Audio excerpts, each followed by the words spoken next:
Welcome to mrs Deepi YouTube channel. Subscribe பண்ணாதவங்க subscribe பண்ணிக்கோங்க. Today நம்ம தோட்டத்தில் இருக்கிற நாவல் வெரைட்டி பற்றி பார்க்கலாங்க. நம்ம தோட்டத்துலேயும் பார்த்திங்கன்னா நிறைய டைப் ஆஃப் நாவல் இருக்குது. தாய் வெள்ளை நாவல் இருக்குது, நாட்டு ரகம் இருக்குது, நாட்டுலேயே ஒட்டு ரகம் இருக்குது. இது பார்த்திங்கன்னா ஹைப்ரிட் தான். இது கொங்கன் பகடோலி அப்படின்னு சொல்கிற ஒரு வெரைட்டி தாங்க. அது இந்த பிளான்ட் நம்ம வாங்கும் போதே பார்த்திங்கன்னா கிட்டத்தட்ட ஒரு பிளான்ட் 90 rupees அப்படின்னு சொல்லி தான் வாங்கினோம். பட் ஆனால் நம்ம வாங்கும்போது ஒரு 3 அடி ஹைட்டுக்கு இருந்தது. நல்ல ஹைட்டு, நல்ல ஒட்டுலாம் பயங்கரமாக நல்லா பண்ணியிருந்தாங்க. இதில் எந்த பிரச்சனையுமே கிடையாது. ஓகேவா? அதே மாதிரி பிளான்ட் ரொம்ப நல்லா என்ன சொல்கிறது, நல்லா ஆரோக்கியமாக இருந்தது பிளான்ட்.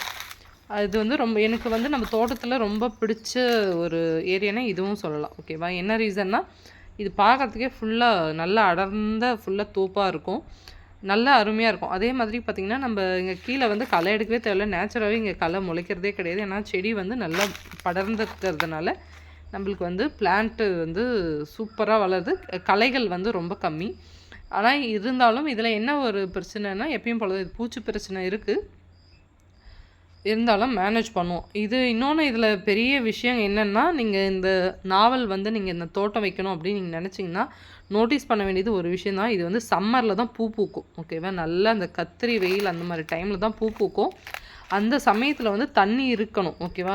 அந்த மரத்துக்கு தண்ணி அந்த சம்மரில் கொடுத்தா மட்டும்தான் இது ஹீல்டு கரெக்டாக வரும். அப்படி இல்லைன்னா வராது. எப்படி நான் இதை சொல்கிறேன்னா, லாஸ்ட் இயர் இது பூ வந்தது. ஓகேங்களா? ஏன்னா நம்ம பிளான்ட் வச்சு 3 years ஆகும். 3 yearsல பார்த்திங்கன்னா சரியான நல்லா ஹைட்டாக வளர்ந்துருக்கு மரம். அதில் எந்த இஷ்யூமே கிடையாது. வளர்ச்சி அந்த மாதிரி எந்த பிரச்சனையும் கிடையாது. ஆனால் நம்ம நல்ல பூ எடுத்தது, எல்லா பிளான்ட்டுமே பூ எடுத்தது. ஆனால் நாங்கள் தான் சரி ஓகே, இது காட்டு மரம் தானே, இது அப்படியே வந்துடும்னு சொல்லிட்டு நம்ம இதுக்கு தண்ணி கொடுக்கல. ஓகேவா? நான் மாதத்துக்கு 2 தண்ணி அந்த மாதிரி தான் இந்த பிளான்ட்டுக்கு கொடுத்தோம். ஏன்னா செடி வதங்கலை, செடியெல்லாம் ஆரோக்கியமாக தான் இருந்தது. நம்ம ஃபுல்லாக பலா மாங்காய் அந்த மாதிரி ஃபோக்கஸ் பண்ணிட்டோம். அதில் என்ன ஆயிடுச்சுன்னு பார்த்திங்கன்னா, பூ ஃபுல்லாக கொட்டிடுச்சு. கொட்டின பிறகு தான் தெரியும், ஐயோ கடவுளே நம்ம தண்ணி கொடுக்கலையே அப்படின்னு சொல்லிட்டு. ஆனால் அந்த மிஸ்டேக் பண்ணாதீங்க. கண்டிப்பாக நாவல் வைக்கணும், தோட்டம் வைக்கணும்னு நீங்கள் பிளான் பண்ணிங்கன்னா கண்டிப்பாக தண்ணி இருக்கணுங்க. மெயின்டெனன்ஸ் முக்கியமாக தண்ணி, பூச்சி. ஓகேங்களா? மற்றபடி பிளான்ட் ரொம்ப அருமையாக தான் இருக்குது. அதே மாதிரி பார்த்திங்கன்னா நாவல் பாருங்கள், இதில் இந்த மாதிரி இலை சுருண்டுன்னு ஒரு பிரச்சனை இருக்குது. நாவல் ப்ளஸ் மாமரம், இந்த 2 மரத்துலேயுமே இலை சுருள் அந்த விஷயம் இருக்குது. அதே மாதிரி பார்த்திங்கன்னா இந்த மாதிரி அந்த கொழுந்து வருது இல்லை, துளிர் வர்றது பார்த்திங்கன்னா ஒரு மாதிரி கருகின மாதிரி ஒரு பிரச்சனை இருக்குது. இதெல்லாம் பார்த்திங்கன்னா இது ஊட்டச்சத்து குறைபாடாக இருக்கலாம், பூச்சி தாக்குதலாக இருக்கலாம். ஓகேவா? இது நாமளாக பார்த்து சரி பண்ணிக்க வேண்டியது தான். அதே மாதிரி எல்லா மரத்துக்குமே பார்த்திங்கன்னா மரம் வச்சுட்டா அப்படியே ஆட்டோமேட்டிக்காக பூமியில் இருந்தெல்லாம் சக்தி எடுத்துடாது. ஏன்னா அந்த காலத்தில் ரொம்ப தூரமாக வைப்பாங்க. 20 அடிக்கு ஒரு செடி வைக்கும்போது அது அந்த வேர் எங்கெங்கே போய் அந்த ஏரியாவில் இருக்க சக்தியை வச்சு வளர்ந்துடும். ஆனால் இப்போ நாம் வச்சுருக்கிறதெல்லாம் 10 அடி 5 அடி அந்த மாதிரி டிஸ்டன்ஸில் வைக்கும்போது பாருங்கள் எவ்வளோ ஹைட். 3 வருஷம் தான் ஆகுது, எவ்வளோ ஹைட் போயிருக்கு பாருங்கள்.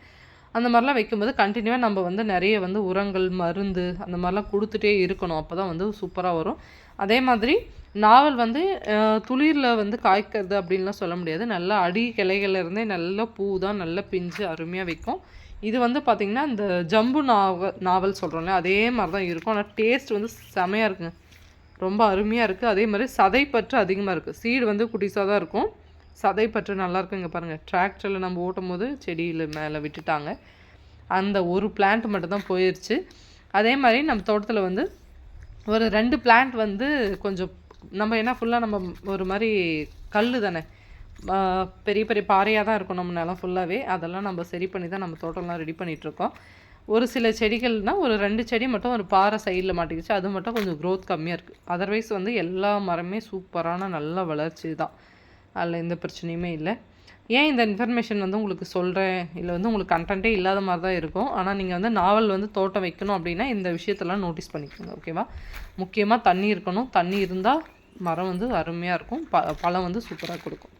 அதே மாதிரி தேக்கு மரத்துக்கு பக்கத்துலலாம் தயவுசெய்து எந்த மரமே வைக்காதீங்க. தேக்கு மர நிழலில் எந்த மரமும் வளரல. நான் அனுபவத்தில் சொல்கிறேன். தேக்கு இருக்கிற இடத்துல வேறு எந்த செடியுமே வளரல.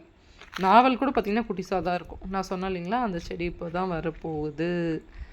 இந்த மரம் பாருங்கள், வச்ச மாதிரியே இருக்குது, சின்னதாகவே இருக்குது, ஃபுல்லாக காஞ்சு போயிடுச்சு. ஆனால் அது கீழே பெரிய கல் இருக்குது. ஓகேங்க, இந்த வீடியோ பிடிச்சிருந்தா மறக்காமல் லைக் பண்ணுங்கள், ஷேர் பண்ணுங்கள், கமெண்ட் பண்ணுங்கள், சப்ஸ்கிரைப் பண்ணுங்கள். ஓகேவா? நீங்களும் புதுசாக ஒரு ஃபார்மை உருவாக்கி ஹாப்பியாக இருங்க. ஓகே, நம்மளுக்கு தேவையானதை நாமளே உற்பத்தி பண்ணி நாமளே சாப்பிடும்போது கிடைக்கிற சந்தோஷமே வேறு தான். Okay, thank you.